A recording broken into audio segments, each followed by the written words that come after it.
Thank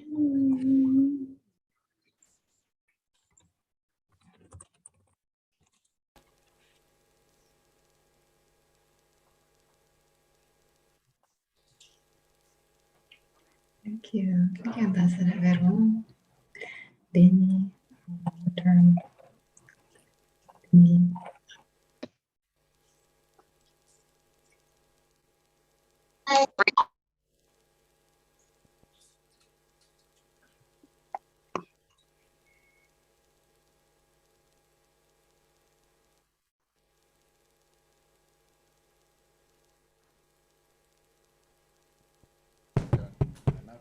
Good morning.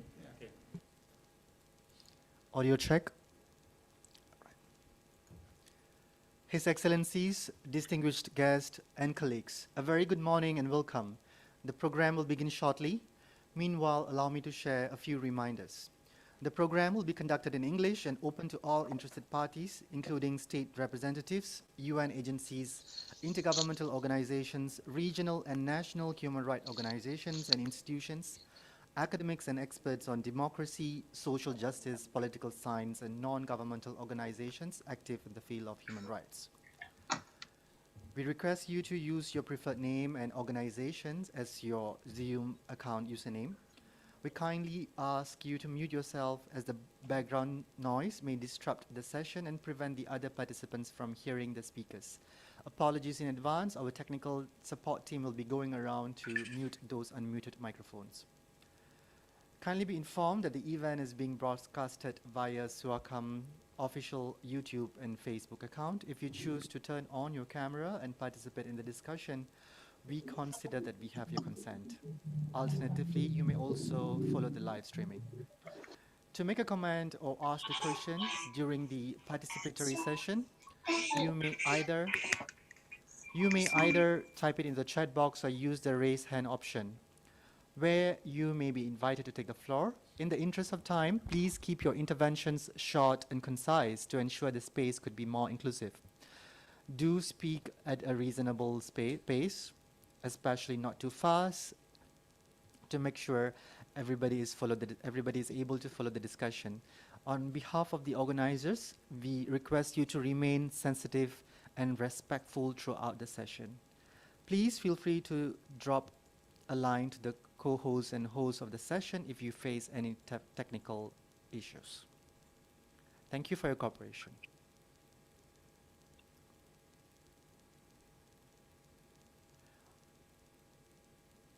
Honorable Foreign Affairs Minister of Malaysia, His Excellency Datuk Saifuddin Abdullah, Honorable Director General of ASEAN Cooperation, Ministry of Foreign Affairs of the Republic of Indonesia, we have Mr.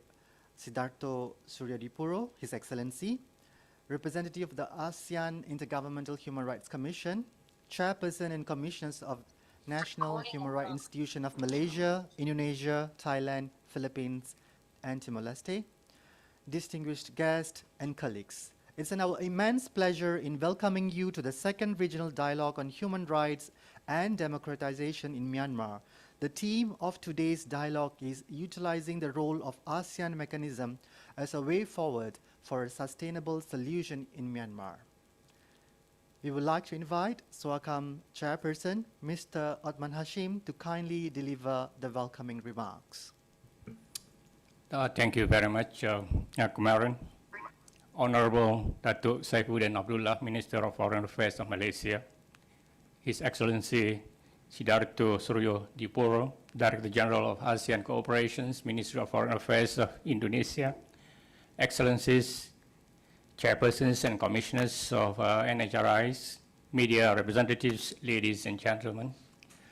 Good morning. On behalf of the organizing partners, namely the national human rights institutions in Southeast Asia region, from Malaysia, Philippines, Indonesia, Timor-Leste, and Thailand, and the ASEAN Intergovernmental Commission of Human Rights, AICHR's representatives from Indonesia, Malaysia, and Thailand.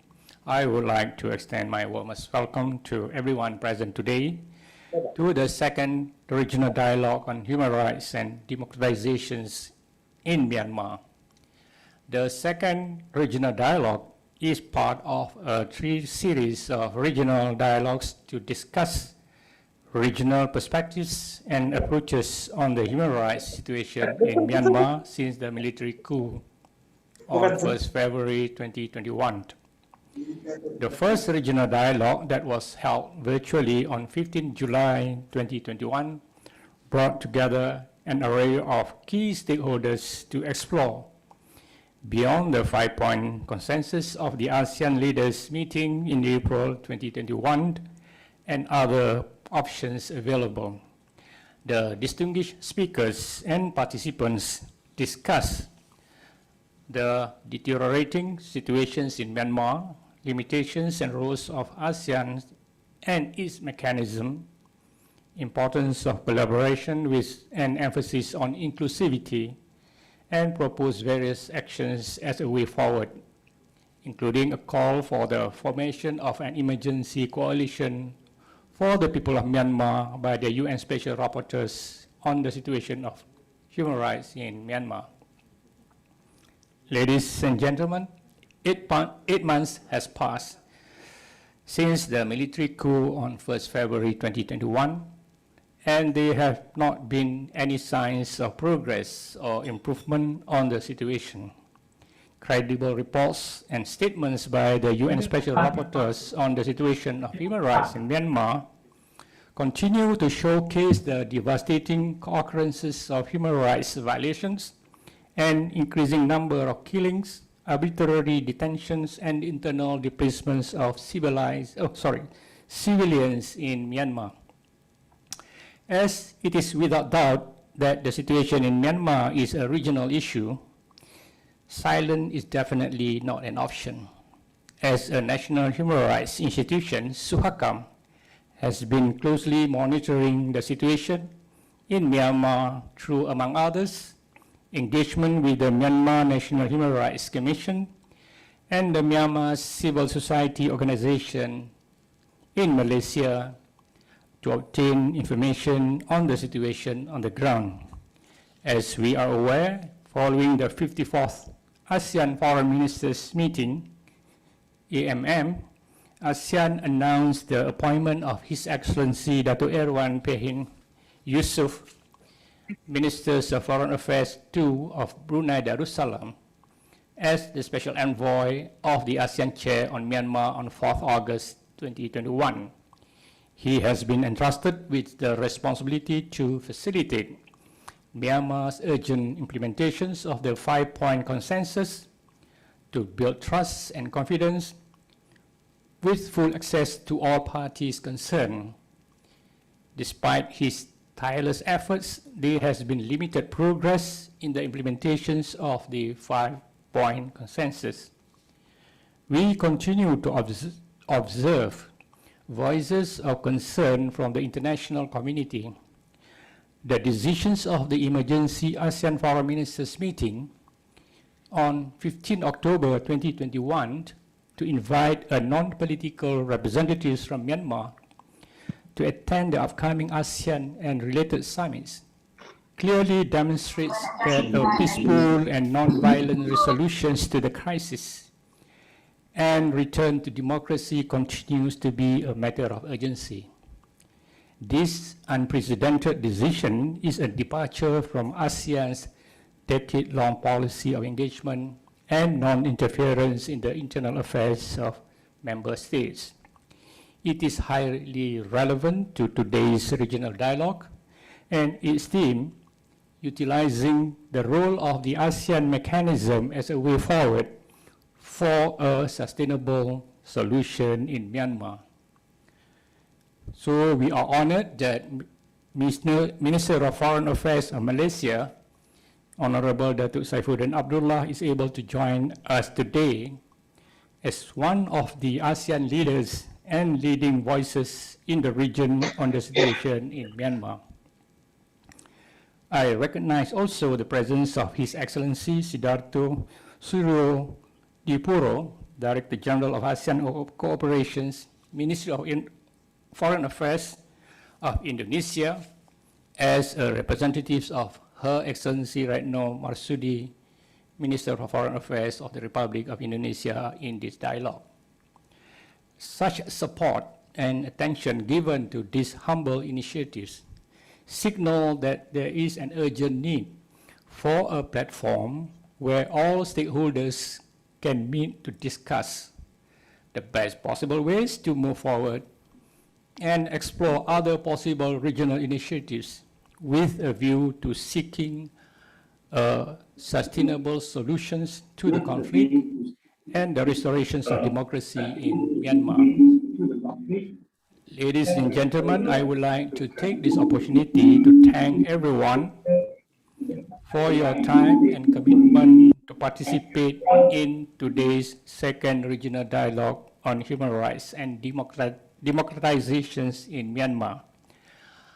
I'm encouraged by the ongoing partnership between the NHRIs in the Southeast Asia region, individual representatives of AICHR, and also the involvement of the various stakeholders, including state and non-state actors, that will no doubt lead to a collaborative, enriching, and constructive discussions. Together, we can continue our efforts in seeking a suitable solutions to the conflict and the restorations of democracy in Myanmar. Thank you very much for your kind attention. Thank you, Chairperson Mr. Othman Hashim, the Chairperson of the Human Rights Commission of Malaysia, SUHAKAM. His Excellencies, Chairpersons and Commissioners, distinguished guests, and colleagues, we are truly honored and pleased to invite the Honorable Foreign Minister of Malaysia, His Excellency Datuk Saifuddin Abdullah, to deliver the opening remarks for the second regional dialogue on democratization in Myanmar.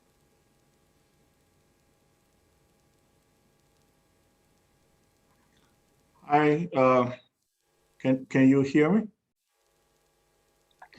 Okay, Assalamualaikum and salam sejahtera. The chairman of SUHAKAM and panel speakers, participants, brothers and sisters. I am delighted to be here this morning. I'm honored to be given the opportunity to share some of my thoughts on the issue of human rights and democratization in Myanmar. I would divide my intervention into three. One is to echo voices of the civil society organization. Second, to highlight very briefly on some of the United Nations initiative. And thirdly is to address the real issue on the ASEAN mechanism. I'm sure we are all aware that yesterday, 99 civil society organizations and 15 individuals happen to know a few of the organizations have sent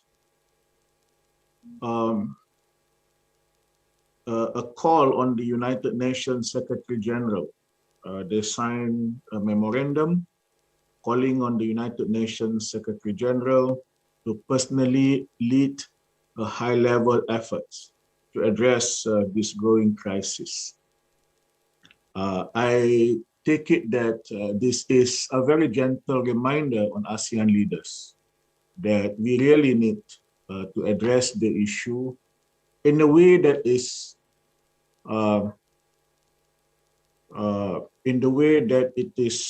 genuinely helping the people of Myanmar.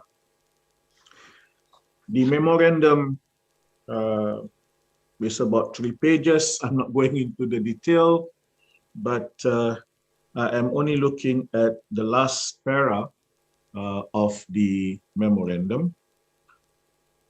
And if I can quote, repeated warnings regarding the impending genocide of the Rohingya were ignored for years until it was too late. And here I would like to add that the memorandum speak about different issues too. For example, hostilities against religious minorities, not just Rohingya, release all religious and political prisoners, and increase humanitarian assistance, especially for ethnic and religious minorities and for the internally displaced persons, and underlying the fact that humanitarian assistance should use civil society channels that do not result in aid being blocked or misappropriated by the military.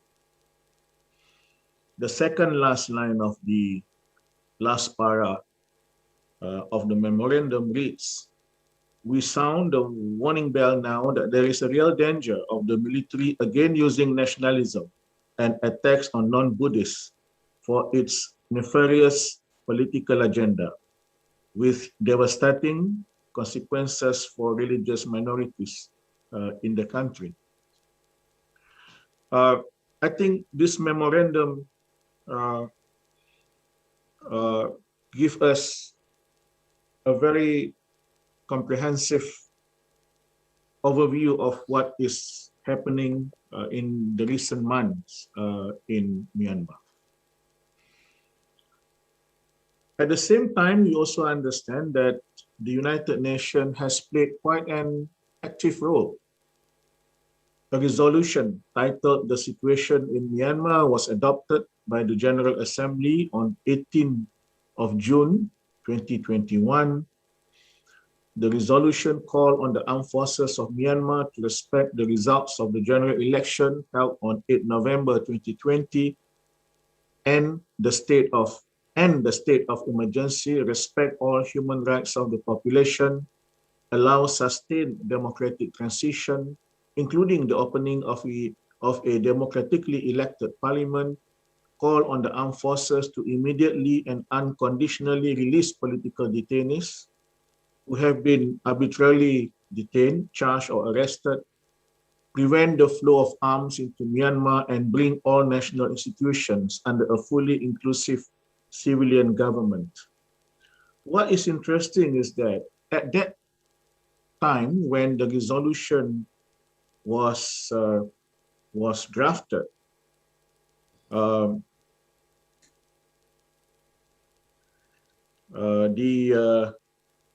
the ASEAN member state, of course, supported the resolution, and this was with a view that the 5-point consensus, which was agreed upon in April 2021, was still work in progress. And the Human Rights Council, I think in February 2021, which was before the ASEAN leaders decided on the 5-point consensus, had a resolution on the situation of human rights of Rohingya, on human rights implication of the crisis in Myanmar. But at that point in February, none of the ASEAN members co-sponsored the HRC resolution on Myanmar at the special session on Myanmar organized by the HRC. This is interesting because probably in February, ASEAN leaders have not yet met in 2021, which also shows how ASEAN work.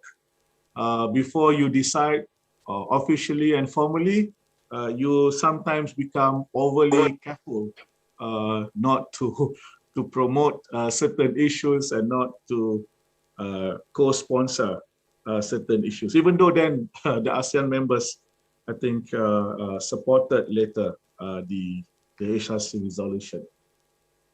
Which brings me to the very main issue about the ASEAN mechanism.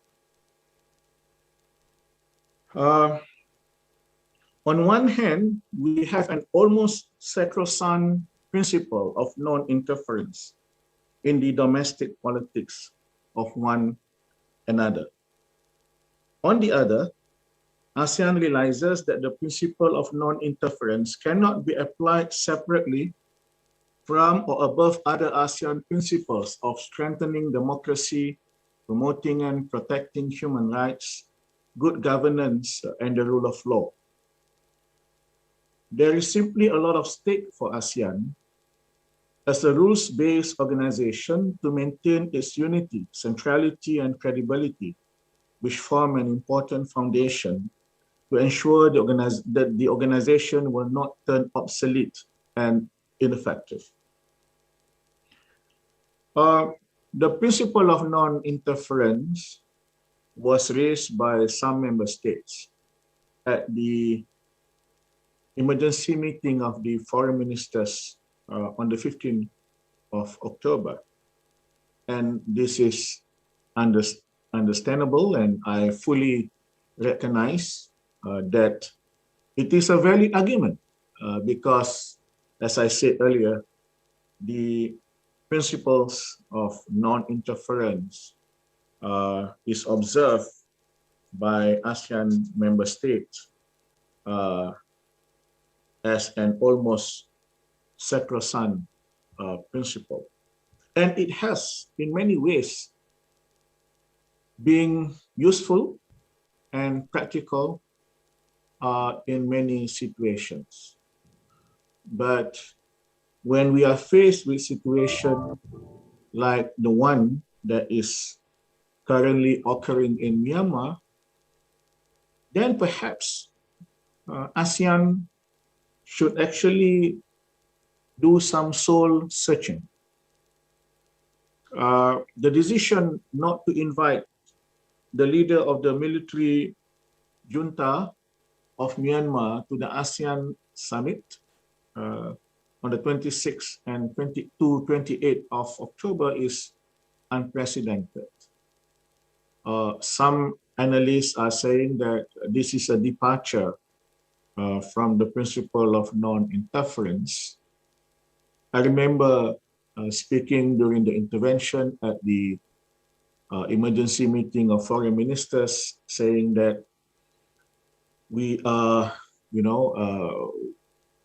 we still practice the principle of non-interference, but I reminded the meeting that ASEAN is about 10 member states. As much as the issue in Myanmar is local and national, but it has impact on the region, and we should also recognize the concerns of the other 9 member states. And I also stated the fact that we cannot use the principle of non-interference as a shield to avoid issues being addressed.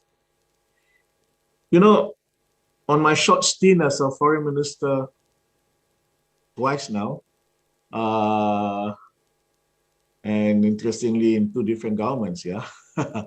But even when I was an activist, I have thought that sometimes when we discuss democracy, and especially when we discuss human rights in this region, we seem to be articulating our views with a certain worry at the back of our mind that, you know, if we were to go further on the path of human rights and democracy, we tend to worry that, for example, if we were to sign up to international convention, so on and so forth, then we worry that, you know, what if one day similar things happen in our country? And I keep on reminding my friends in the region, my brothers and sisters, are you thinking that at one point you are going to do this kind of nasty things?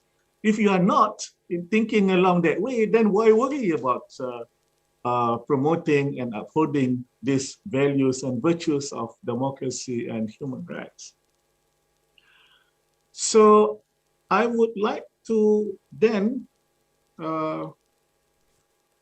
invite you to perhaps look into the possibility that maybe this is now time for ASEAN to do serious soul searching on the application of the principle of non-interference and look at other experiences of other regions. Is there a way of moving from the principle of non-interference to, number one, for example, redefining the concept or the principle of constructive engagement? And number two, innovating so that it is relevant to our context, the experience of the African Union when they move away from non-interference to non-indifference. Because otherwise, since non-interference is defined in the way that it is defined today, and it is in the ASEAN Charter, perhaps this is the very reason that sometimes I must underline my own caution here that the word perhaps, yeah, because there may be other factors as to why at times we find it very difficult to make decisions, or we are very slow in making decisions, and sometimes we are not very effective in the decisions that we make. This may require some thinking, serious thinking among academic activists and leaders of the ASEAN member states. So let me stop at that juncture. Thank you.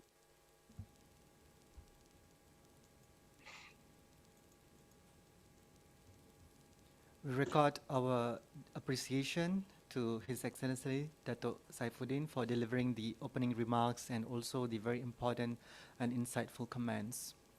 We now have the honor to hear from the Honorable Director General for ASEAN Cooperation, Ministry of Foreign Affairs of the Republic of Indonesia. He's represented by His Excellency Sidarto R. Suryodipuro. We kindly invite His Excellency to deliver the opening remarks. Thank you very much. Am I audible? Can you hear me? Yes, we can hear you. Okay. Thank you very much. Good morning and greetings from Jakarta. Assalamualaikum warahmatullahi wabarakatuh. Your Excellency Dato' Saifuddin Abdullah, Minister of Foreign Affairs of Malaysia, Mr. Osman Hashim, Chairperson of SUHAKAM, many familiar faces I recognize in the screen, Excellencies, ladies and gentlemen. Thank you for having us at the Second Regional Human Rights Dialogue on Human Rights and Democratization in Myanmar. It's an honor for me to speak on behalf of the Foreign Minister of Indonesia, Her Excellency Retno Marsudi, on this critical subject matter. We commend the initiative by the organizer to discuss a matter that has been high on the ASEAN agenda, the human rights agenda, as well as the situation in Myanmar. It is almost a cliche to say that the situation in Myanmar is very complex, but indeed it is. And we recognize that many issues we face today have persisted for a long time. Under these circumstances, we have to acknowledge that there is no easy solution to the situation. It will take the willingness and strong commitment by all stakeholders, above all, the military authorities, to find a peaceful and sustainable solution in Myanmar, in the best interest of the people of Myanmar. It is an ASEAN member state and part of the ASEAN family, Like all other ASEAN member states, it is a critical part of the ASEAN community building efforts with commitments, rights, and responsibility as an ASEAN member states, in line with the ASEAN vision and the ASEAN Charter. Dr. Saifuddin has made very important remarks on this matter, which we have noted very carefully, and it bears further consideration within ASEAN in the future. The interest and well-being of the people of Myanmar should be the highest priority for all stakeholders in Myanmar as well as in the region. The socio-economic indicators coming out of Myanmar are telling. The United Nations Secretary General spokesperson recently stated that today, conflict, food insecurity, natural disasters, and COVID-19 have all left some 3 million women, children, and men in urgent need of life-saving assistance and protection. What is troubling is that this includes 1 million people who were in need at the start of the year, plus an additional 2 million people identified as needing help after the military takeover on February 1st. Furthermore, the pandemic and the recent political crisis have severely impacted Myanmar's economy. Foreign investment dropped by 22% this year. Investment in manufacturing industry that mainly creates jobs decreased by 75%. Now, we all know that the pandemic has caused economic downturn in all ASEAN member states, but most of us have already picked up. When I look at Indonesia's case of foreign investment, for example, in the same time period, the growth was between 14 and 19%. And I think it's similar to other ASEAN member states as well. This year, Myanmar's economy shrunk by 18.4%, according to the Asian Development Bank. In the same time period, the other 9 ASEAN member states all enjoyed positive growth rates. We're all in the blue. It is also with our own case in Indonesia. Therefore, the settlement of the situation in Myanmar through an inclusive, Myanmar-led, Myanmar-owned process makes perfect sense. It is an interest for the ASEAN community, but above all, for Myanmar itself. The Special Envoy of the ASEAN Chair remains committed to implement the 5 points of consensus, and we hope that he would be able to carry out his full mandate. This is a reflection of ASEAN's commitment that as a family, ASEAN continues to extend a hand to help establish an inclusive dialogue process. But this requires the Special Envoy to meet with all parties concerned. In the meanwhile, the delivery of humanitarian assistance through the AHA Center shall continue. It is critical that international humanitarian standards in the delivery of humanitarian assistance are respected. Standards such as respect for neutrality, impartiality, and independence of humanitarian workers. ASEAN's recent decision to invite a non-political representative of Myanmar to the upcoming ASEAN Summit is aimed at giving Myanmar the space to resolve its internal issues. On our part, as Indonesia and as part of the ASEAN family, we remain committed to supporting the 5 points of consensus, including for the Special Envoy to engage all stakeholders in Myanmar constructively and if requested to help Myanmar's democratization and its return to normalcy. Indonesia understands that there is no easy solution to the situation in Myanmar. If we go further into the root cause, we understand that our Myanmar brethren would have to work out amongst themselves issues within Myanmar's own nation-building process. Like all of us, ASEAN member states, we have issues in nation-building processes. We have experiences to share. And if there is one thing that we can share on the basis of Indonesia's experience, it is that respect for human rights constitutes an important element in our nation-building process. Indonesia learned this through its experience in managing its diversity and pluralism.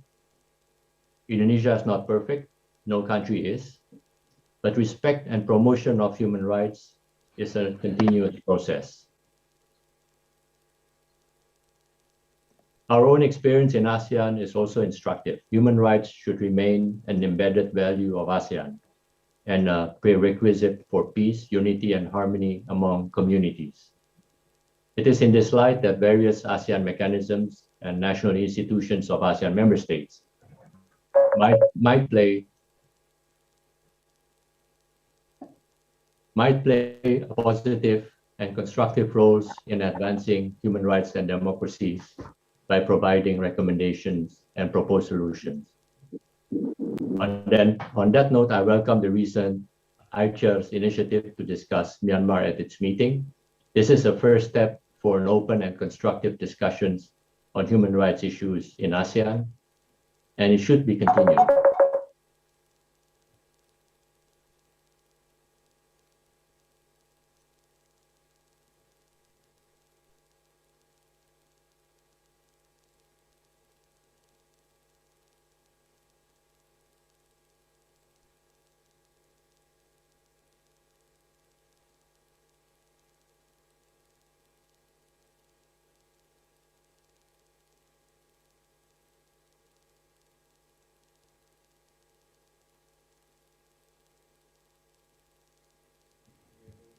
We are experiencing a technical glitch. We seek your kind patience.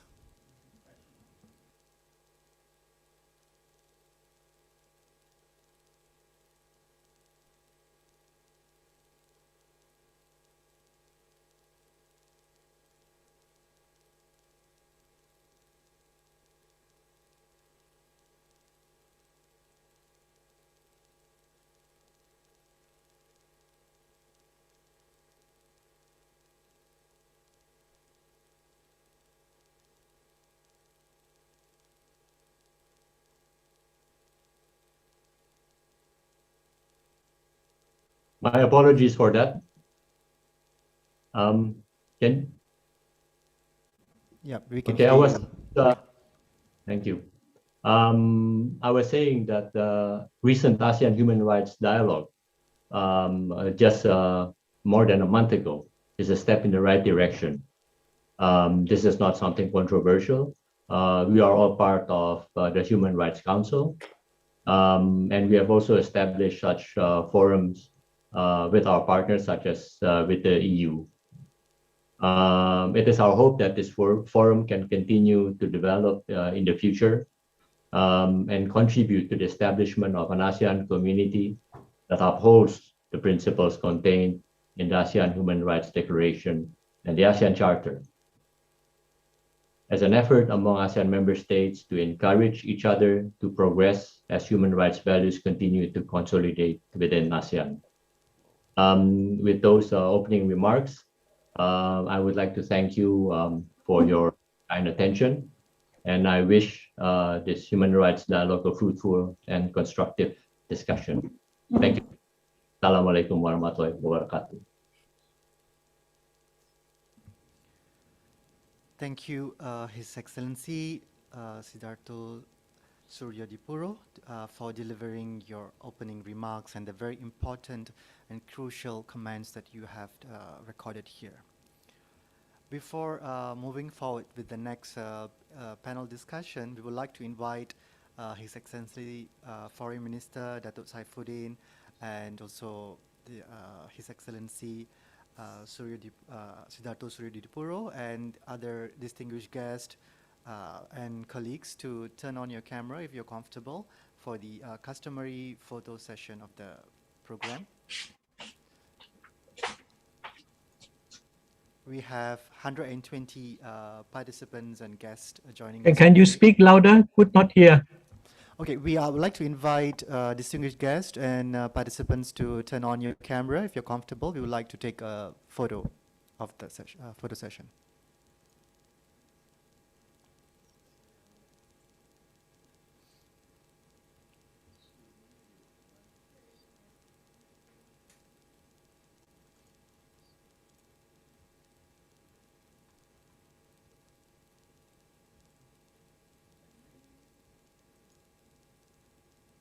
We have about 120 participants and guests today.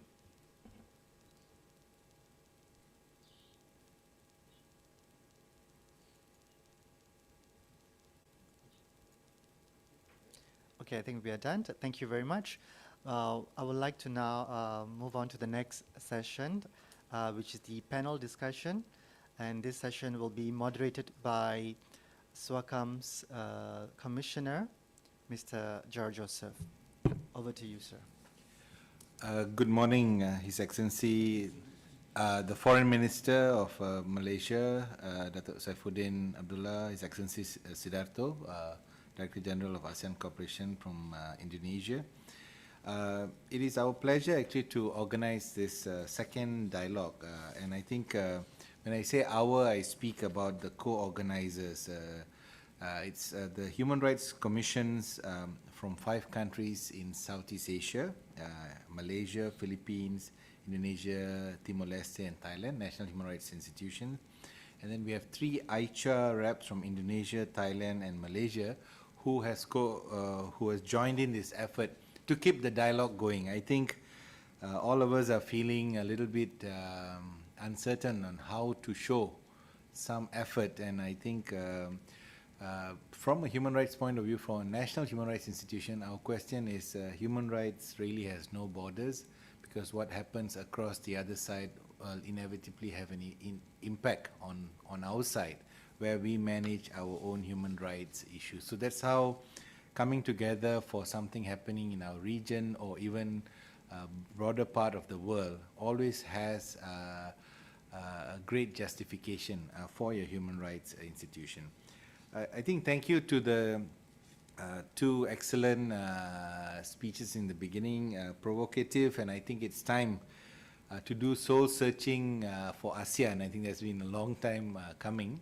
And Myanmar could very well be the litmus test if ASEAN again will not be able to respond when things are tough, or ASEAN will actually for the first time find ways. And congratulations to the foreign ministers who were able to push forward new ways of dealing with a difficult issue in the decision of the coming summit on finding a balance to show that the seriousness of the matter, one cannot hide behind the sacrosanct principles of ASEAN, but actually one needs to use those sacrosanct principles in terms of building a greater ASEAN, in terms of building an ASEAN people that is seeking and looking for peace, development, human rights, and good governance. So I think today we are in that same spirit. We have 3 very well-known names in the region. His Excellency Yuyun Wahyuningrum, His Excellency Eric Paulson, His Excellency Professor Amara. Both are the AICHR representative from their individual countries. I think there's not much more to say about them, as like all of them have a long history of human rights involvement, human rights activism. Ms. Yuyun's background is in AICHR. She works in regional NGOs before. She's got her PhD studies in ASEAN, so she's prepped herself all along as an activist from ground to understanding ASEAN. His Excellency Eric Paulson has been a human rights lawyer. He's worked in UN agencies, worked in NGOs, always on human rights issues, on various issues, including concerns of Myanmar. Professor Amara, who has also a lot of experience as a National Human Rights Commissioner of Thailand, and then a professor in the field of anthropology. So we have great people with us. I think the task before our 3 esteemed speakers is to continue that thought provocation that has been already begun this morning by looking at what more and what can be done and what should be done by ASEAN. I think we are trying to, this second regional dialogue is looking at ASEAN mechanism. I think the foreign minister spoke earlier about His Excellency Erwan's role, while having a position to play a role, but not enabled to play that role also begs a few questions that are unanswered from ASEAN. So I leave it to the three panelists. You'll have 10 to 15 minutes each to speak, and then we hope to have a little bit of a discussion space with colleagues online. And colleagues online, welcome, and you are free to make your questions, comments on the chat box. I'm sure we won't have time to take all the questions, but we will try to pick up some of those as we go along. So we'll start off with the Excellency Yuyun. The floor is yours. Thank you, Gerald. His Excellency Dato Saifuddin Abdullah, Minister of Foreign Affairs of Malaysia, His Excellency Bapak Sidarto Suryadipuro, Director General of ASEAN Cooperation, Ministry of Foreign Affairs of the Republic of Indonesia, Chairperson SUHAKAM Mr. Osman Hashim, Commissioners from National Human Rights Commissions in the region, participants, good morning.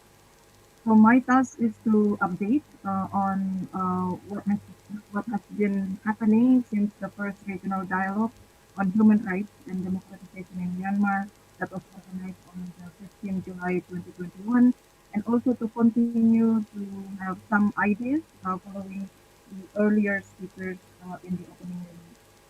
First, I would like to update on what happened in ASEAN in AICHR. AICHR has included agenda item number 4, that's on solid, on the update of AICHR representative and ASEAN Secretariat. This is a specific agenda in which AICHR representative can discuss human rights situation in ASEAN member states, including Myanmar.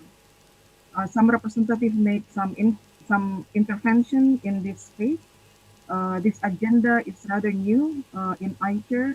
So after 10 years of being in the region, finally AICHR has a specific agenda to discuss about human rights issues without being accused of violating the non-interference principle among us. Some AICHR representatives also use this platform, use the platform of meeting the ASEAN foreign ministers to raise their concerns about the human rights situation in Myanmar and the implementation of the 5-point consensus in the interface meeting with the ASEAN meeting in August. On 21st of September, as mentioned by His Excellency Bapak Sidarto, AICHR organized the ASEAN Human Rights Dialogue.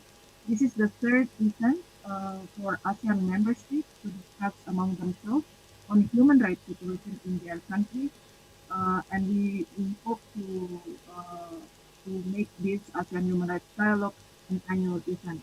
So the difference between AICHR Agenda Item 4 and ASEAN Human Rights Dialogue is that in the Agenda Item 4, AICHR representatives talk about human rights situation in the ASEAN meeting among themselves, and ASEAN Human Rights Dialogue is a platform for ASEAN member states to talk about human rights situation in their countries together with ASEAN. Some of the AICHR representatives continue to monitor the situation on the ground in Myanmar from media, social media, as well as from the webinars and reports.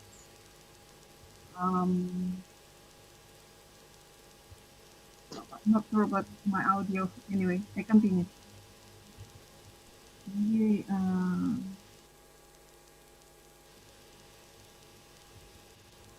I hear the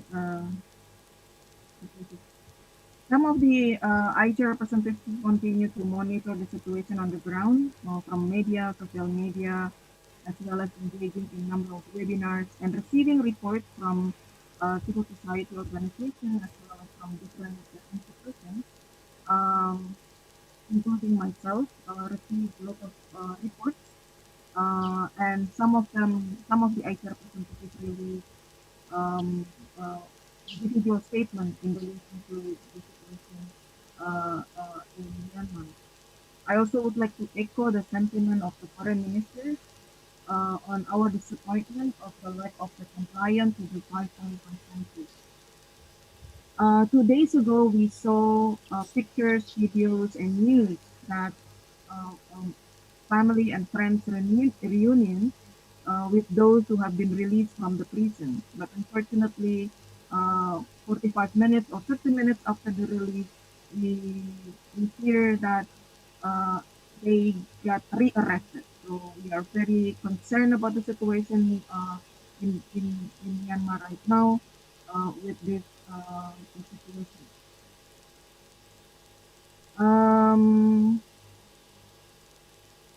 I come to my suggestion that the region not only needs immediate response to Myanmar on political crisis, but also a long-term solution to prevent this crisis happen again in the future. Or if it has happened, we know how to deal with it. As ASEAN is reviewing the ASEAN Charter, it is very important to take note of our difficulties in dealing with situation now and make recommendations to amend some of the content in the ASEAN Charter, such as mechanism and procedures to the members that is not compliant with the ASEAN Charter. Perhaps this is something that national human rights institutions and AICHR can work together to come up with some recommendations on how we can contribute to the review of the Charter from the perspective of human rights and how to ensure the enjoyment of human rights despite conflict, crisis, or calamity. We still need to hear from people in Myanmar on how they elaborate and define five-point consensus. Since five-point consensus was released in April, we continue to hear criticism, especially in terms of the lack of timeline, but not necessarily definition of some of the key terms in the five-point consensus. If we do not define it, others will. So it is better for us to come together and discuss about what do you mean, how do you think five-point consensus. At least this is something that we have now. So we need to define it very carefully. So for instance, how we can define all parties? Who are the all parties? So we need to be able to address that.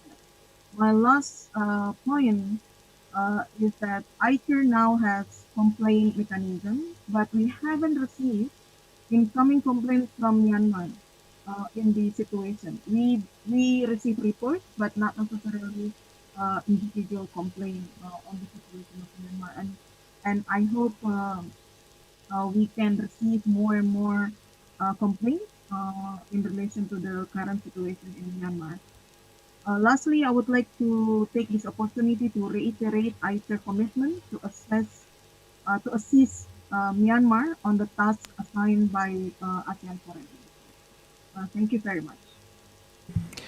Thank you so much, Excellency Yu Yun, for those recap and also some points for us to look at new evolution and good. AICHR has got an agenda item 4 looking at the ASEAN Human Rights Dialogue and also re-looking at the Charter, I think giving the NHRIs and AICHR a role to rethink and give proposals. But also, I think more importantly, how to get a buy-in and a capture from within Myanmar about the five-point consensus, because it cannot be just on paper. Thank you so much, Excellency Yun. Colleagues who are online, if you have any comments or questions, you can hold on to them or you can write it in the chat box. So when I say panelists, I basically mean all those who are here who may want to make a comment later, including the Foreign Minister and Pak Sidarto also. With that, we continue with His Excellency Eric Paulson. Over to you, Eric. Thank you, Carol, for the very kind introduction. I would like to thank everyone for the very kind invitation. I would like to also acknowledge the presence of the Honorable Minister, Datuk Saifuddin Abdullah, the Foreign Minister of Malaysia, Pak Sidarto, the Director General for ASEAN Cooperation for the Government of Indonesia, and Tan Sri Othman Hashim, the Chair of SUHAKAM.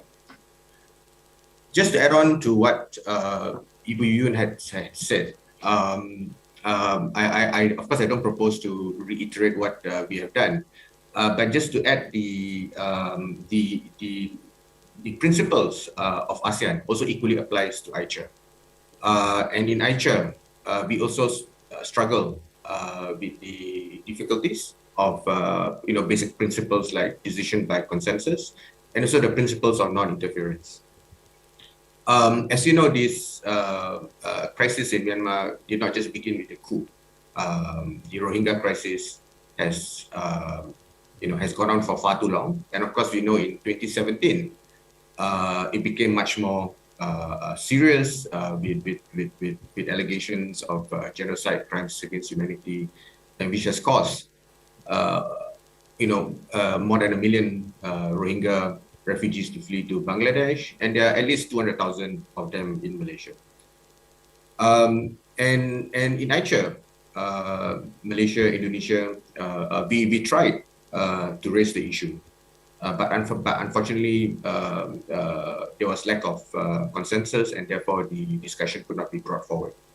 But that did not stop us from trying to convince colleagues to support this particular issue, because clearly, whatever that's happening in Myanmar is an issue of common concern for all of us in the ASEAN family. And whatever that happens in Myanmar cannot just remain within the country.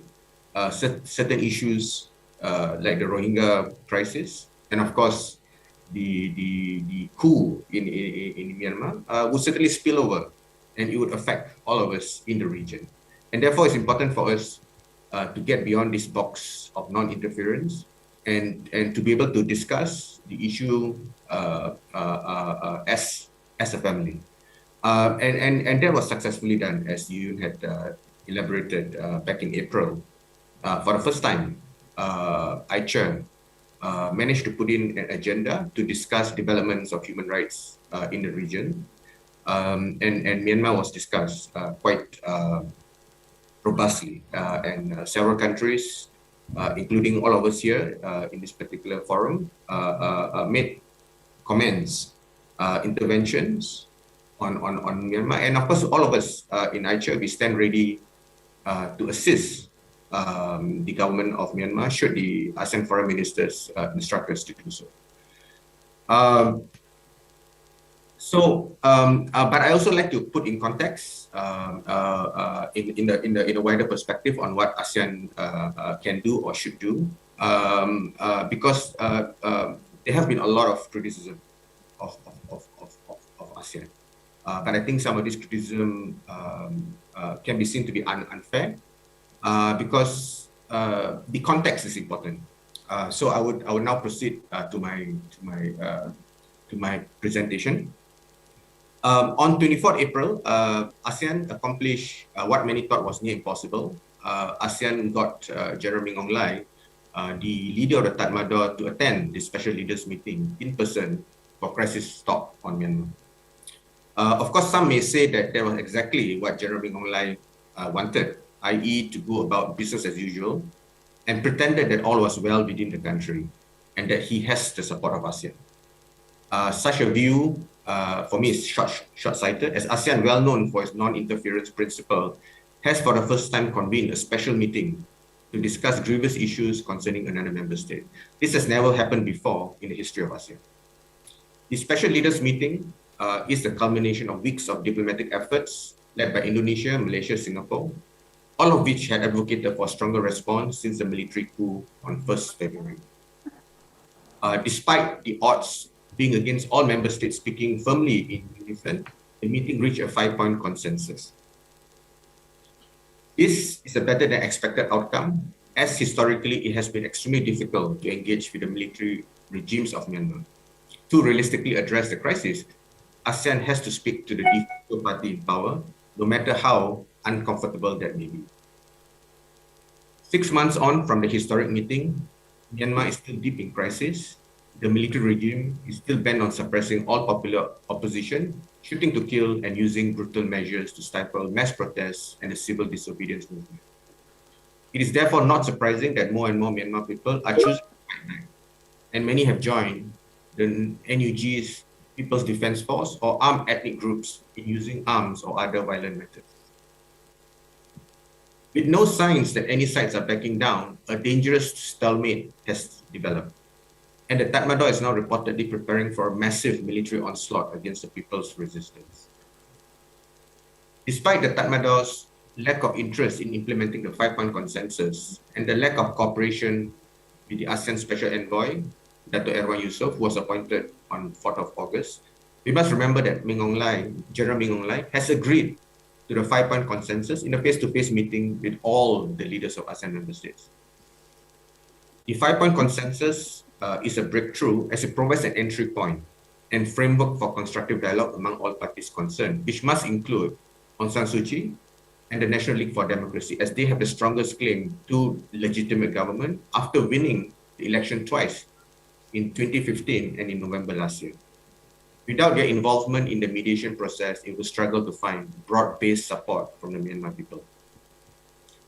Similarly, the Special Envoy must also be able to meet the NUG, the CRPH, the civil disobedience movement, armed ethnic groups, and other crucial stakeholders, if ASEAN wants this dialogue to be taken seriously by the people of Myanmar and the international community.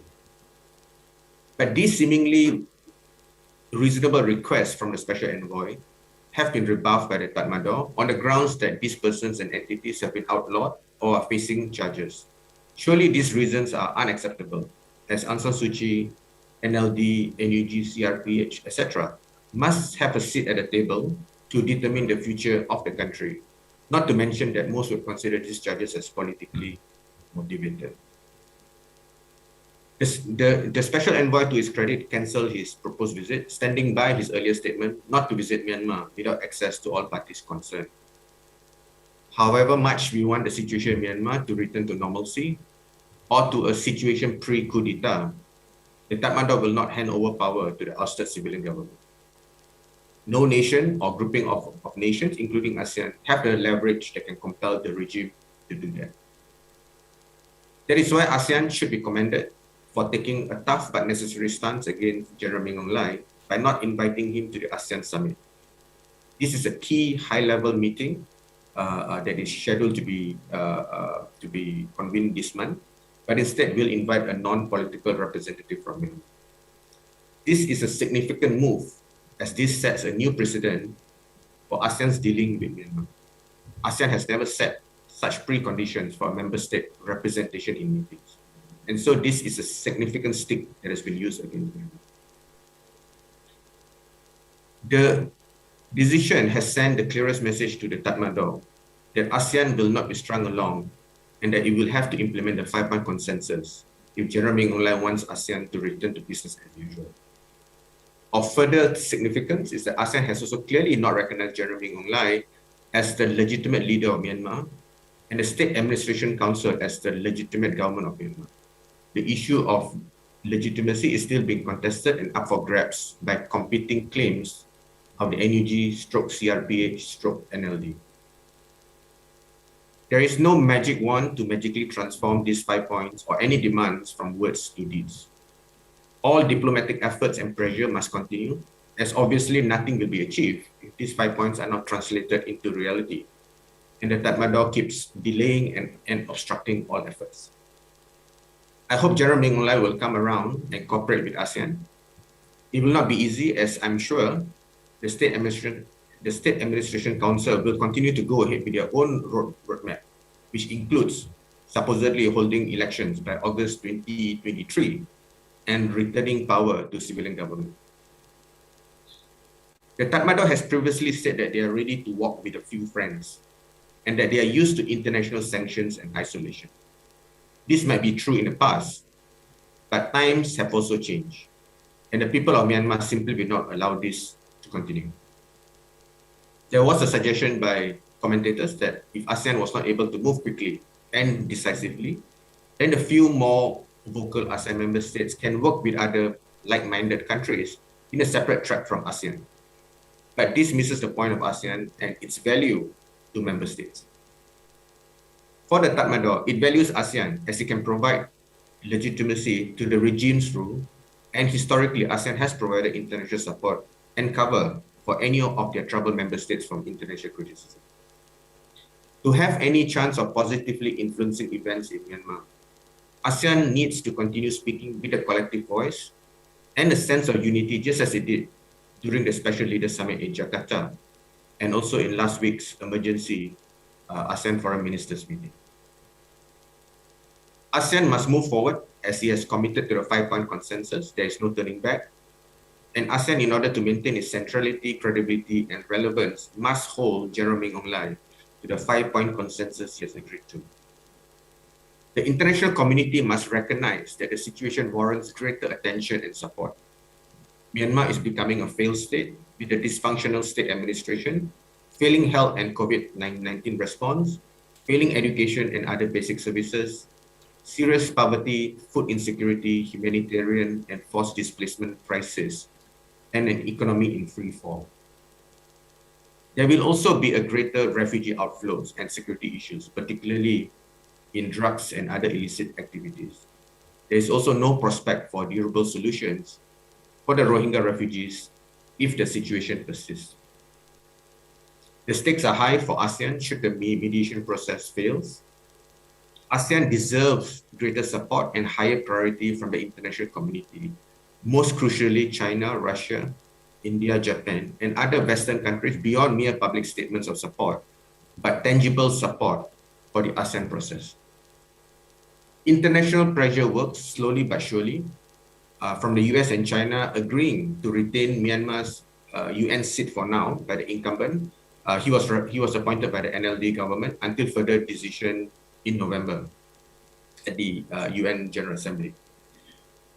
The UN Secretary General also postponed the regular ASEAN UN meeting earlier in October, ostensibly for not wanting to be seen at the same table with the SAC, the State Ministerial Council representing Myanmar, and also the expectation from some ASEAN dialogue partners that General Min Aung Hlaing may not be welcome, may not be a welcome sight during these meetings. ASEAN has made its views clear to General Min Aung Hlaing, and we will know in the coming months how seriously he values ASEAN and the purposes and principles enshrined in the ASEAN Charter, as the Special Envoy continues to press for access to meet Aung San Suu Kyi and all parties concerned. Hopefully, excluding General Min Aung Hlaing from the ASEAN Summit would mark the beginning of a more effective approach in dealing with Myanmar, given ASEAN's limited rules and recourse to compel member states to abide by the ASEAN Charter and decisions of ASEAN. Thank you very much. Thank you. Thank you, Excellency Eric, for those thoughts, recalling what we've done. But I think to reaffirm, times have changed not only for Myanmar. The people are organizing, standing up. It's not business as usual for a military coup anymore. People will not stand idly, but also the question is times have changed for ASEAN, as shared on different initiatives. And also, I see a comment on the chat box referring to Foreign Minister Saifuddin's comment about the non-indifference, it is true, if ever a regional bloc is going to work, then it must be active to be responsive to the needs of the region, not to be quiet, but also the danger that not taking action on a serious crisis section of ASEAN will render more problems in the future, like what Eric said, the refugee outflow, drug or criminal economy will take control. But also, I think I will end with saying that the best way to move forward is enough of statements on paper. I think Eric mentioned a list of big power countries. I think it's time for more action across the region internationally, for all countries to take responsibility, so that we don't wait for the state to fail and then say, oops, let's send in humanitarian assistance and rebuild the country. Why wait for it to fail when we have a chance to stop it from failing? Thank you for that, Eric. And we will now continue with Excellency Professor Dr. Amara Pongsapit. The floor is yours, Prof. Thank you, Gerald, and thank you everyone for organizing this and inviting AICHR Thailand to be part of the organizers. I will move ahead with my prepared notes. since we have been listening to different comments already, as a member of the human rights community in ASEAN, I'm obliged to make some comments regarding the Myanmar situation. And I will make my comments on two topics. First is a brief review of the 5-point agreement, and the second will be the last development and potential options for future solutions. In terms of brief review of the 5 agreements, sorry, is there some disturbing noise? No, not from our end. We only hear you. We only hear you. So it's from my side? But you are clear. You are clear to us, Prof. Okay. Yeah. So the first point of the agreement, the immediate cessation of violence in Myanmar. This demand or this agreement was made with no practical hope. I have no hope for this at all. As someone from anthropology, Myanmar faced with ethnic conflicts all along, even before colonial time. And after that, they've been fighting on issues related to ethnic conflicts. So to demand or to request for cessation of violence between ethnic groups is something that is a long-term process. So I will not make comment on that. The second point on constructive dialogue among all parties. Again, when this agreement was distributed, there were criticism from all sides on the weakness of the 5-point agreement. And this point is also one of the weakness because it was general, and while agreeing to a document, it was on what, April 24th? There has no timetable and no enforcement statements. So again, the constructive dialogue was proposed. And again, in the situation of Myanmar and even in other ASEAN countries, we have had peace talks here and there, and it's very difficult to accomplish a concrete solution. Peace talk is a process, and it got to be incremental and move forward slowly. And especially when it deals with ethnic conflicts, that's also very difficult. So again, I don't have much hope for peace talks except to generate dialogue, generate conversations, and hope to move forward incrementally with no fast result. I combine the other 2 points on the mediation to be facilitated by an envoy of ASEAN chair, and the point on a visit by the special envoy and delegation to Myanmar to meet all parties concerned. The issues of envoy had been, it had been quiet during the first few months after April 24. In May, nothing happened.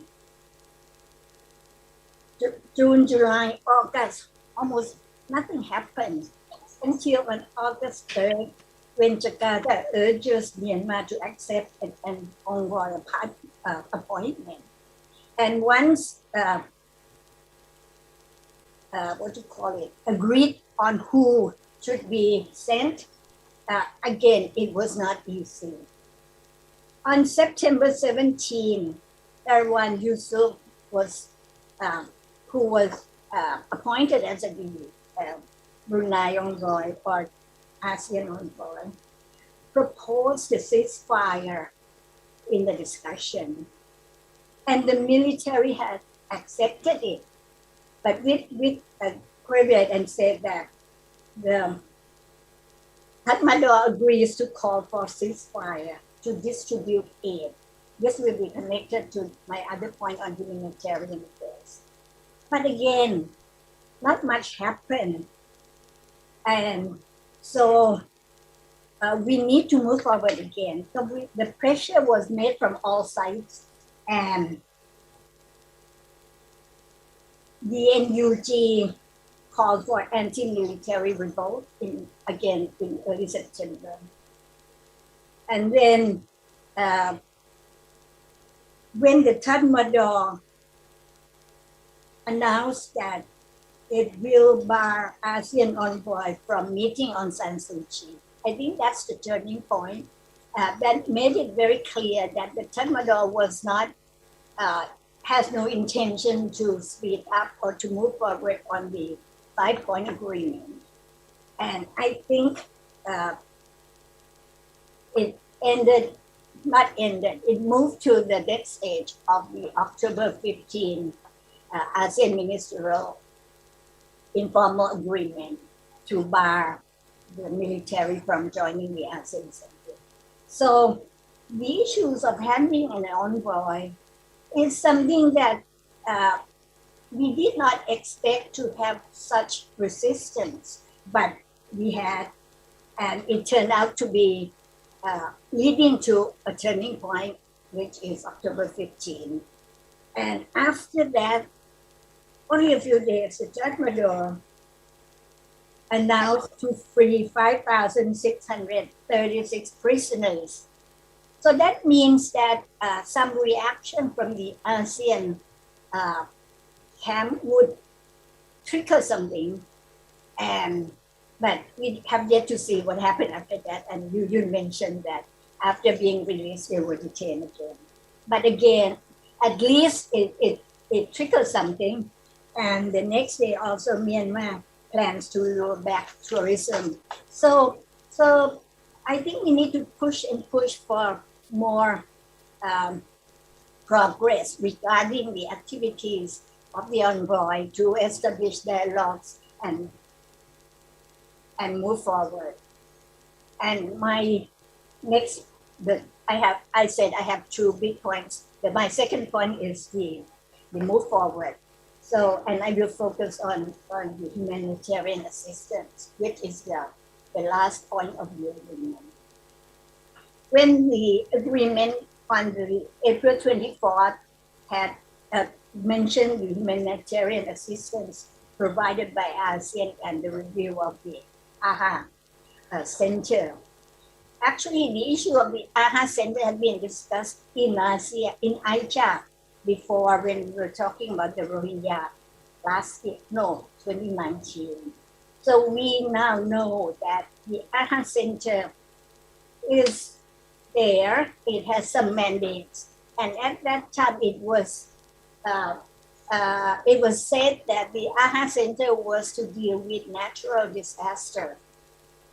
So our recommendation here is to expand the mandate of the AHA Center to cover not only natural disaster, but health disaster and political disaster as well.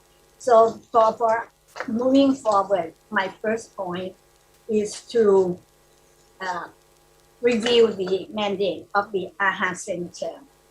To agree with the ASEAN Community Vision 2025, which is to work cross-pillar and cross-sectorally.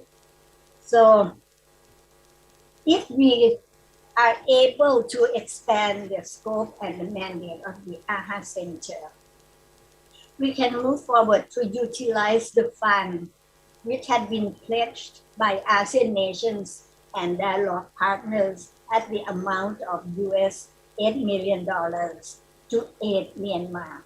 So the fund is there, and the AHA Center can have to move forward to utilize the fund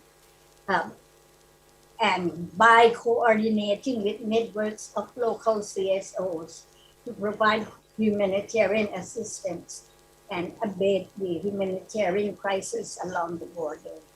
I put this in not from the context of Thailand only, because Thailand has a long border with Myanmar, but in general, that we need to link between local CSOs, especially the ethnic groups, and international CSOs.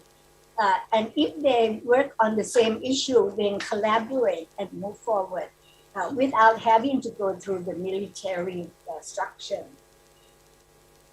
And again, to strengthen the AHA Center, we should strengthen the capacity of the ASEAN Secretariat to coordinate the delivery of the health supplies or whatever supplies we have. And I remember in 2019, ASEAN set up the disaster emergency logistics system for ASEAN.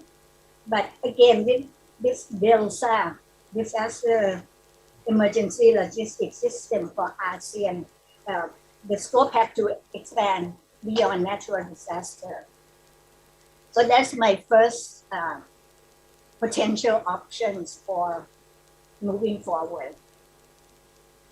My second is to set up a joint task force to support Myanmar through the ASEAN Recovery Framework for COVID-19.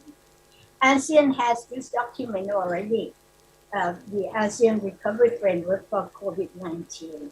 And also this year, Brunei as the chair proposed the ASEAN Shield, which a document which is which stands for the Strategic and Holistic Initiative to link ASEAN responses to emergencies and disasters. So the joint task force that I propose here is to be holistic, is to look at natural disaster, political disaster, health disaster, and to provide joint support to Myanmar people, to the people, not to the military government, to cope with COVID-19 crisis. This is from the ASEAN Recovery Framework for COVID-19. So to cope with the COVID-19 issues related to health.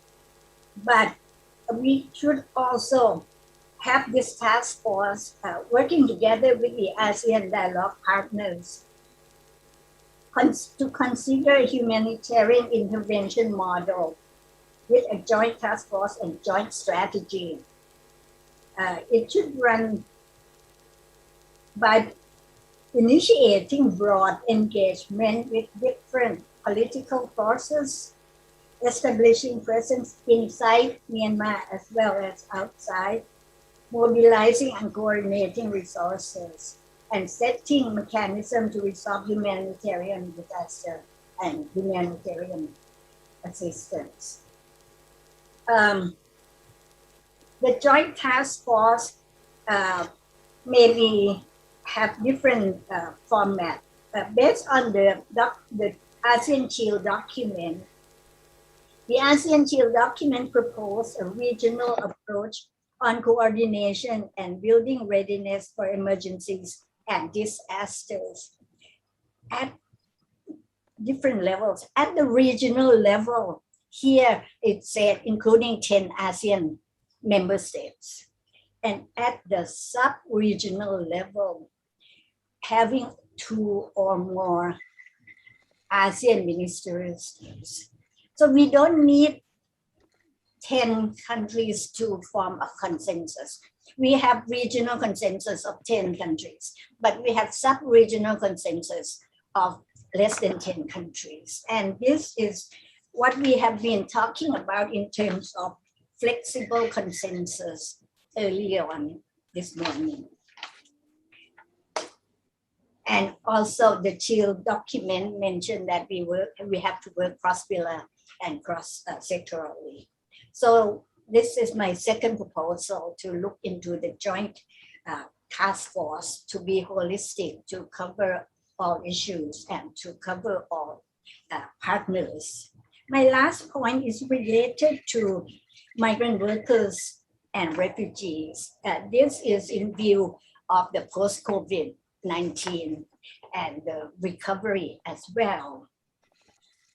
If we are going to move forward after COVID-19, we have to help improve economy of every country, and also look into the impact of COVID-19 on the low-income families and communities, which include migrant workers.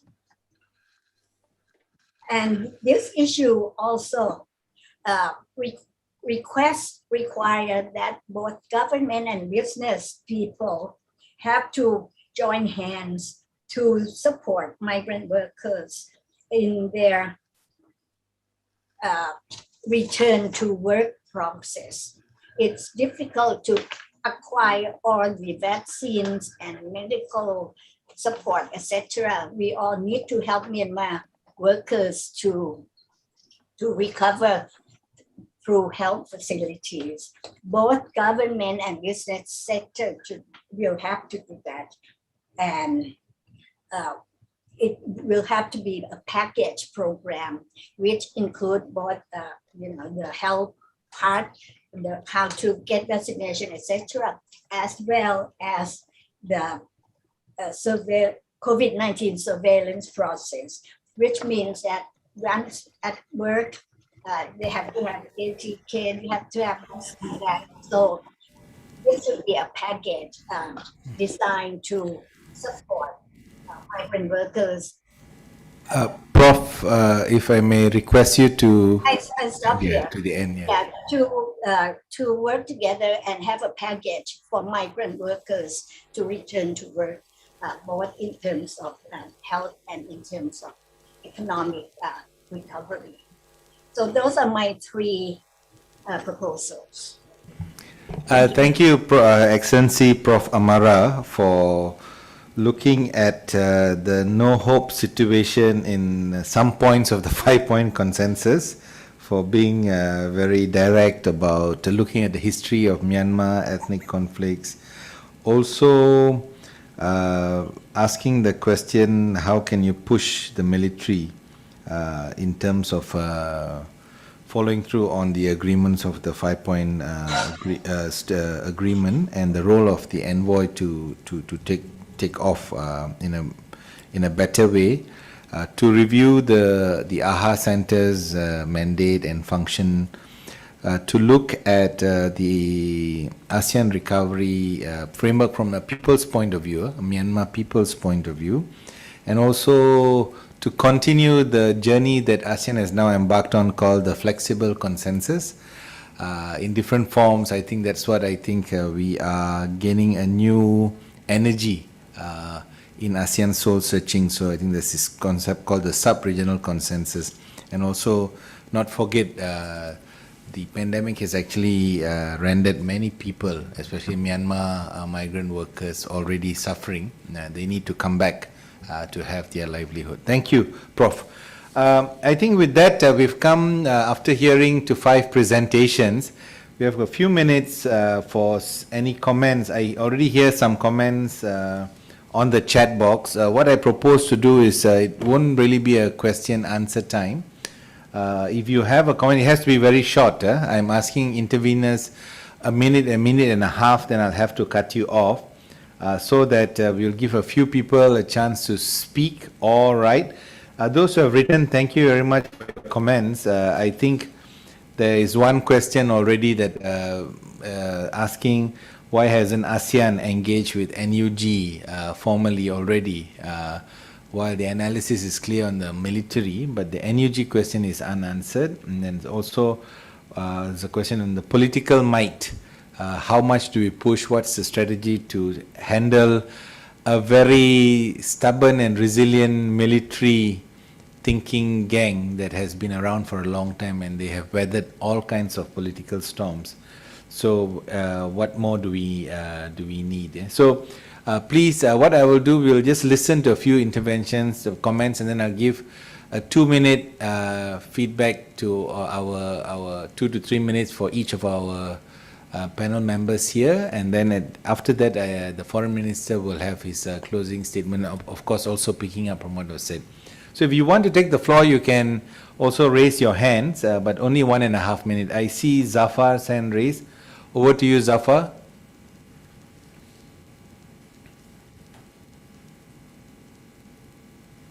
Zafar, I can't hear you. You're muted. Cannot hear you. Yeah, Yes. Okay, go ahead. I am here. Thank you, Organizing Committee SUHAKAM. First, I would like to thank you for including our Honorable Foreign Affairs Minister of the Dato Shahibuddin, also including all the speaker. I want to the very simply question. I want to like first Malaysia continue to supporting people of Burma. This is very important for Malaysia.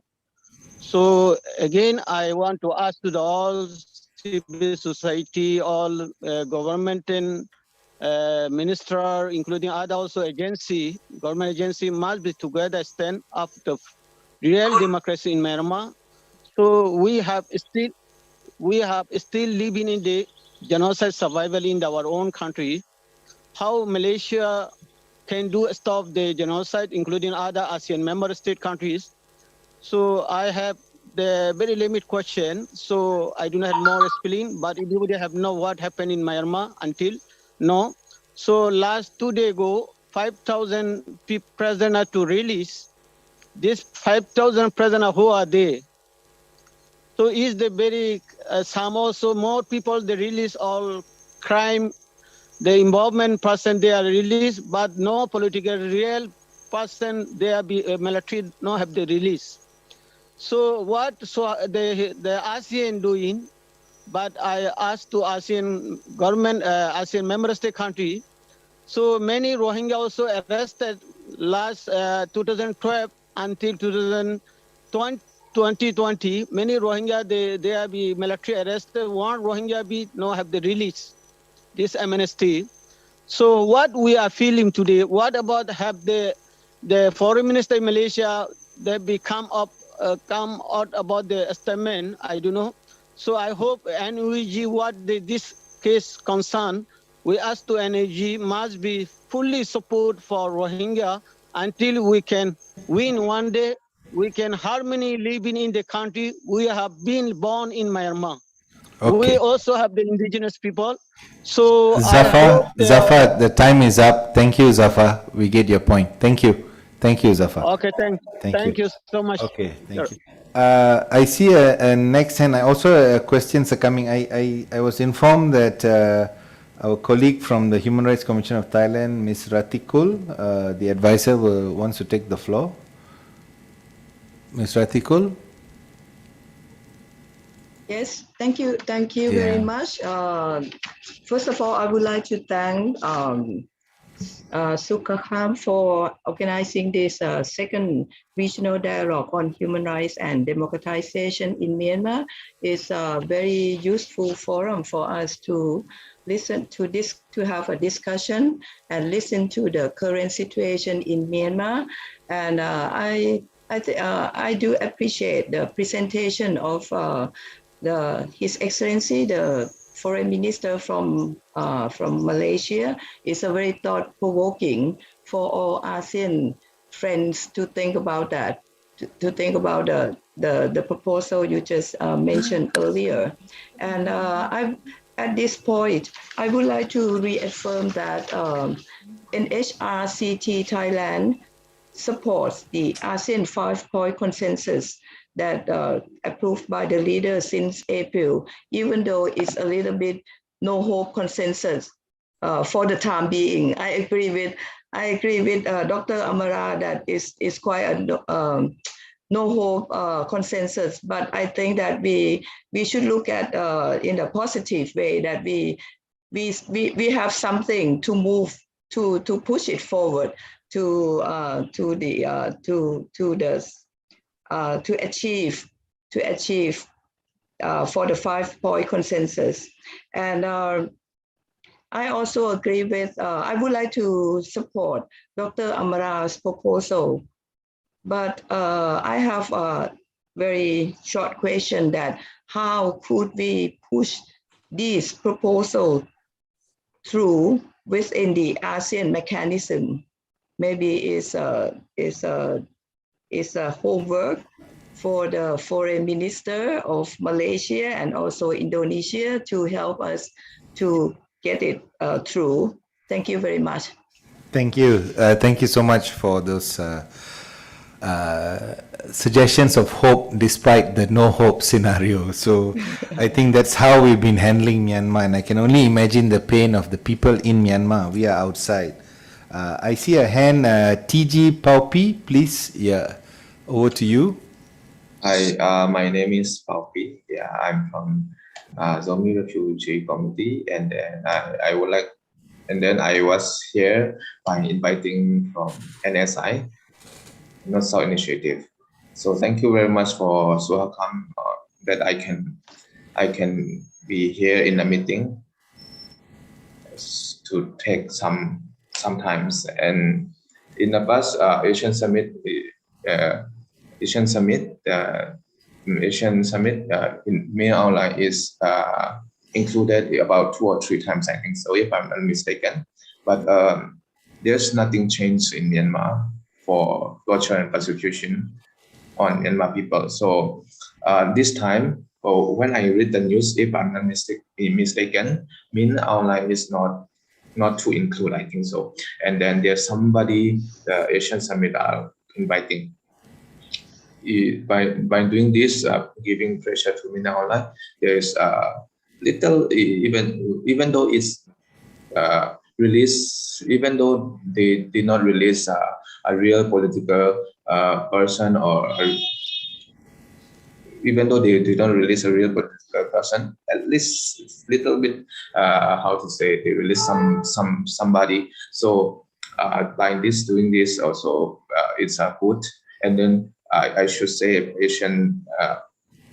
ASEAN should continue on giving pressure on the military junta in Myanmar, so that the violation will be stopped, and then giving a chance to NUG and CRPH and all. That will be very good for Myanmar people. At the same time, Myanmar should stop violence and persecution on ethnic minorities. Like in Chin State, there's currently a lot of army is going up, and they are start doing civilian war, and then they are arrested civilian people without any reason, and then there's a lot of bomb, and they are killing us in a process, I should say. So yesterday itself also they arrested many people in Chin State, and we are very worried, especially in the northern part, and at the same time, all the Chin State is currently facing by the army bomb, and then they are shooting guns to civilian people. So we should also we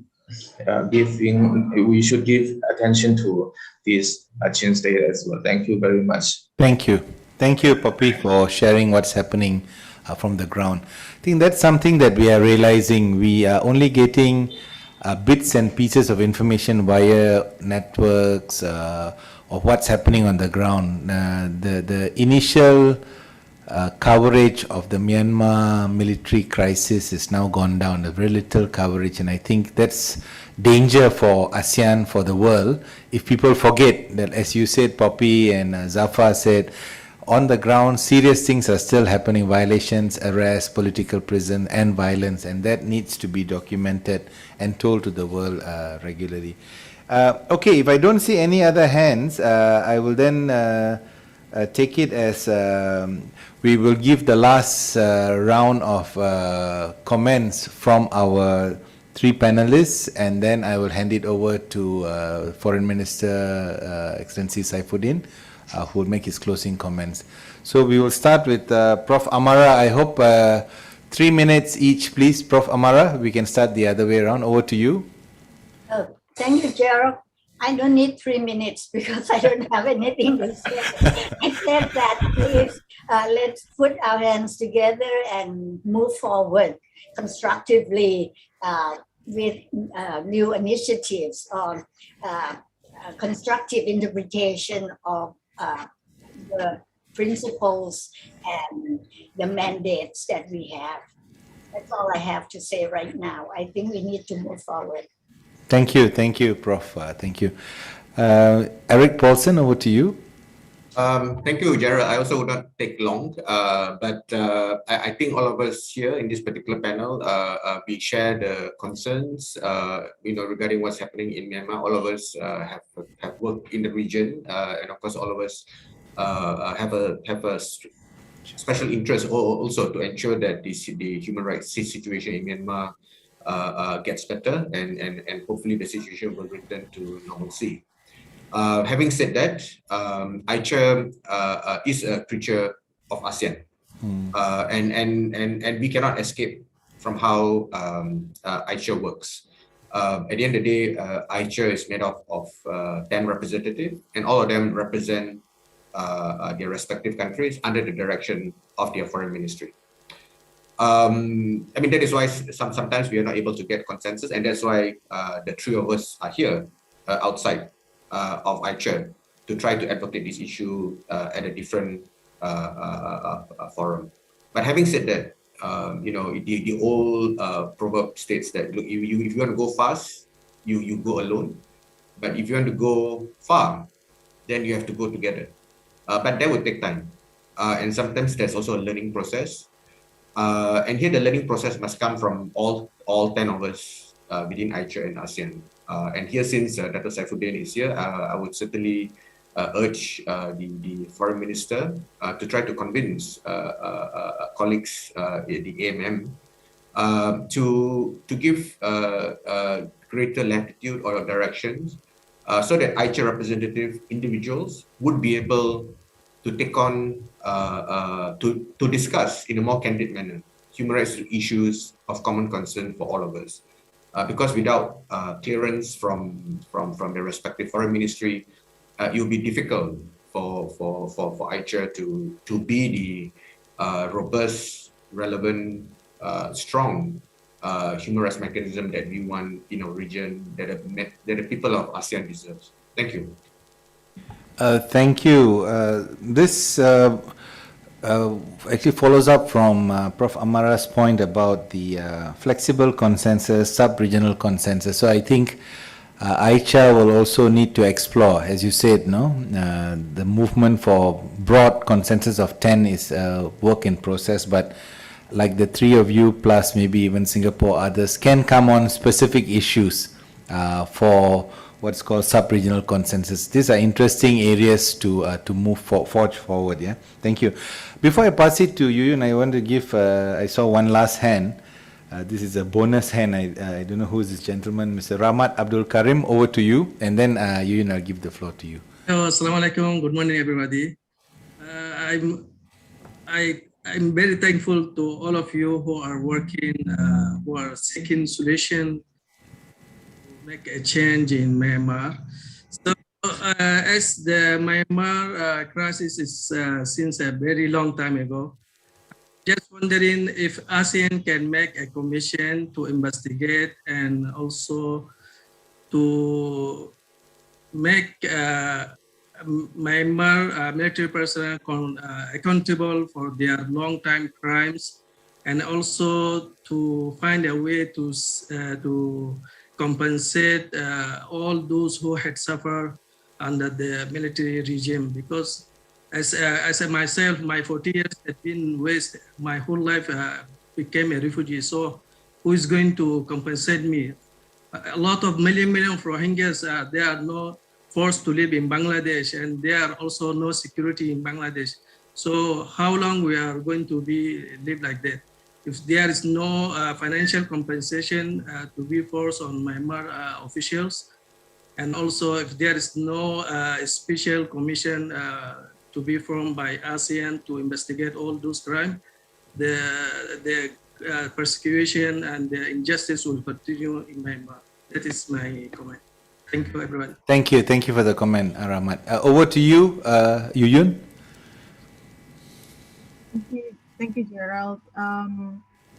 In political crisis or conflict, very often mechanism of human rights, be it national or regional, had been sidelined from the discussion. So I think taking the current situation, perhaps this is the opportunity to bring the role of national and regional human rights institution as early as possible in addressing the conflict or political crisis.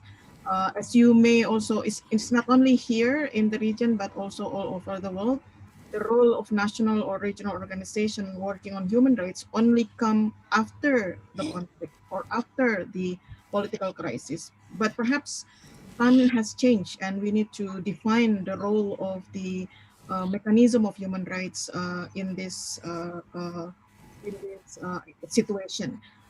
Again, I would like to reiterate what AICHR has been committed in April, that AICHR is committed to assist Myanmar on the assigned by foreign ministers, because our instruction coming from the foreign ministers. And I would like to call on the people in Myanmar to also assign us some of the possible role in addressing the issue in support to the special envoy, because that's the mechanism that we have now.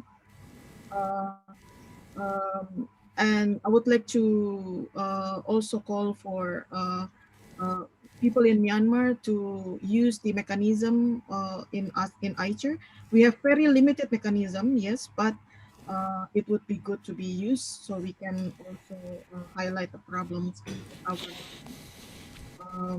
But please rest assured, like what Professor Amara and Eric have mentioned, that we continue to monitor the situation and we of course share the concerns. Thank you. I'll just continue. Thank you, Excellency Yu Yun, for those final thoughts. Still a long journey to go, but I think we cannot keep quiet. Different blocks will have to move at the same time. I think at this point it is timely. I think there were some questions directed at the governments. I heard the mention of government of Malaysia, Indonesia should do this. I think there was also a question, the reason of the memorandum to the SG, is it an indication that ASEAN has already exhausted its efforts? So by way of some responses from His Excellency Minister Saifuddin Abdullah, can use that way to also make his closing remarks and maybe picking up some of the comments made or suggestions made for consideration. Over to you, Dr. Saifuddin. Thank you, Gerald, and thank you all for your insights and suggestions. You know, there is a Malay saying, I will have to ask Gerald to translate this into English. Bila terantuk baru tenadah. How do you translate that? When you get knocked, then you suddenly wake up. I hear that from the panels, and I think the last point by Yu Yun was about that. That actually we should look at how can we be more proactive in the future, and things of that sort, so that we are more prepared. I think Paul also mentioned about the same thing. Our mechanism sometimes does not work, but well, just something that we can think again. Immediate. What is immediate is we have only a few days before the ASEAN Summit, which is on the 26th to the 28th of this month. I was just thinking, perhaps it would be very helpful if the proceedings of this dialogue, or notes or memorandum or resolution, I am sometimes a good postman. So I don't mind bringing it to the attention of, how the ASEAN framework or the ASEAN way of doing things. You have the SOM meeting, you have the foreign ministers meeting, and then you have the ASEAN summit where the leaders meet. So it has to start from SOM because if it is not registered within SOM, then it will not come to the attention of the foreign minister. So I don't know when SOM meets, surely before the 26th. So if as soon as possible I can get a copy of it, then I can direct my Secretary General to bring it to SOM, and I can personally bring it to the foreign ministers meeting, and then we find a way to bring it to the summit. Secondly is normally during the summit, we have the AICHR interface with the ASEAN leaders, which I hope it will happen this time. But more importantly, we may want to find a way that a special interface is conducted between, if not all, at least some of you, maybe the 3 AICHR representatives who are here, if not with all foreign ministers, with some foreign ministers. We can do it virtually if SUHAKAM can organize that. I can talk to a few. Now I don't sound very diplomatic here, only a few, but you know exactly where I'm coming from. What I'm trying to say is we should try both the informal and formal ways to get our whatever suggestions to be carried out.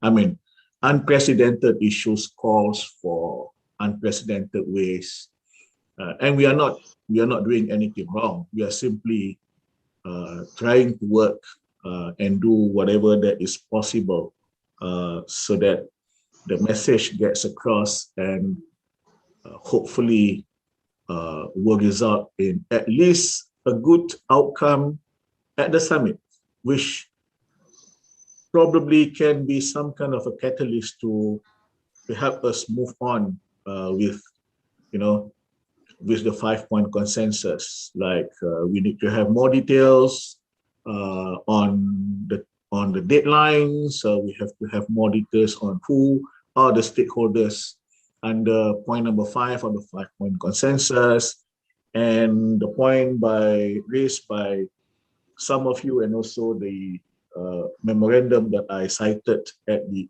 early part of my intervention earlier, to ensure that the humanitarian assistance is delivered in a manner that is really useful and not to be manipulated by the junta. I think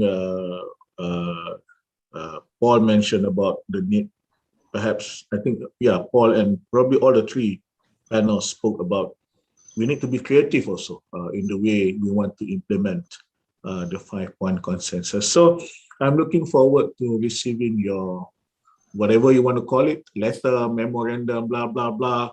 And I won't charge commission for being a postman here.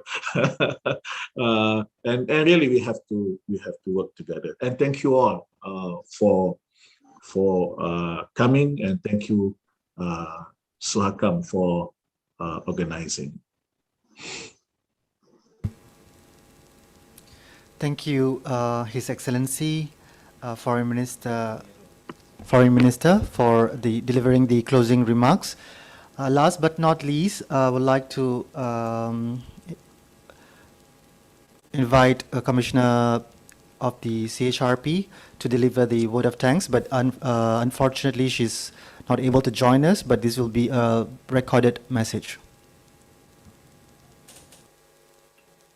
Fellow CNF members, representatives from various government agencies, regional human rights mechanisms, civil society organizations, friends and colleagues, good day from Manila. On behalf of the Commission on Human Rights of the Philippines, I wish to express our gratitude to all of you for attending and actively participating in this regional dialogue. We opened this regional dialogue series with the aim of encouraging discussion among stakeholders about the situation in Myanmar and devising possible ways forward with a view of seeking sustainable solutions to the conflict and its adverse impact on human rights. Based on the discussions this morning, you would all agree that we have a very challenging task at hand. When fundamental human rights are under threat, stakeholders cannot simply turn a blind eye. We must put our heads together, work with haste and fervor, and keep the momentum going. Moving forward, we reiterate our call for more substantial support from all actors in Southeast Asia for the people of Myanmar. To attain our objectives, we need to encourage more robust regional and international cooperation and to continue putting on spotlight relevant duty bearers to fulfill their human rights obligations. We hope that this event further solidifies our commitment to address the human rights situation in Myanmar. We invite you to continue collaborating with us as we move forward. Again, thank you very much for taking part in this event, and I hope to see you all again at the third regional dialogue. Maraming salamat po. We would like to thank our colleagues from the CHRP for coordinating the recorded message from Commissioner Karen. His Excellencies, representative of the ASEAN Intergovernmental Human Rights Commissions, Chairperson and Commissioners of the National Human Rights Institution of Malaysia, Indonesia, Thailand, Philippines, and Timor-Leste, distinguished guests and colleagues. Once again, we thank everyone for your active participation and contribution throughout the event. Please follow us on our social media platform, Facebook, YouTube, Twitter, and Instagram to be updated on our future activities and events. Please feel free to reach out to us, and you are most welcome to forward your complaints or concerns for SUHAKAM's attention and further action. SUHAKAM will continue to uphold the universality of human rights values and live up to its slogan, Human Rights for All. Thank you, and see you all in another event. Thank you. Thank you, Dr. Saifuddin, Yuyun, Thank you Eric, so much. Amara. Thank you. Thank you. Bye-bye. Bye-bye. Thank you so much.